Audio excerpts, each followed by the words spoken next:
Hello all, welcome to Yaris News channel. For more updates please subscribe. ఈ రోజు stock market పూర్తి వివరాలు ఫిబ్రవరి 13, 2025. ఈ రోజు భారత స్టాక్ మార్కెట్లు భారీ ఊగిసలాటను ఎదుర్కొన్నాయి. మార్కెట్ ప్రారంభంలో 1% కంటే ఎక్కువ పతనం అయినప్పటికీ విలువ కొనుగోళ్లు, మ్యూచువల్ ఫండ్ ఇన్ఫ్లోలు మరియు కీలక మద్దతు స్థాయిల వల్ల చివరికి కోలుకుని నిలకడగా ముగిశాయి. సెన్సెక్స్ 0.04% తగ్గింది. నిఫ్టీ 50 0.06% తగ్గింది. 22,800 వద్ద బలమైన మద్దతు లభించింది.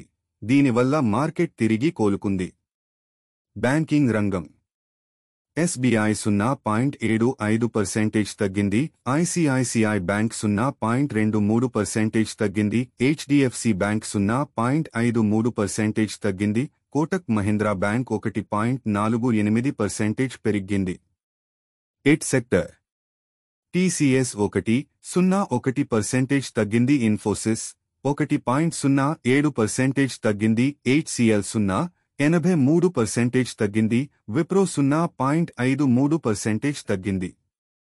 Automobiles sector Mahindra and Mahindra 0.31% తగ్గింది. టాటా మోటార్స్ 0.07% తగ్గింది. బజాజ్ ఆటో 0.23% తగ్గింది. ఐషర్ మోటార్స్ 0.60% తగ్గింది. Top gainers Bajaj Finserv, Sun Pharma, Tata steel and Power finance.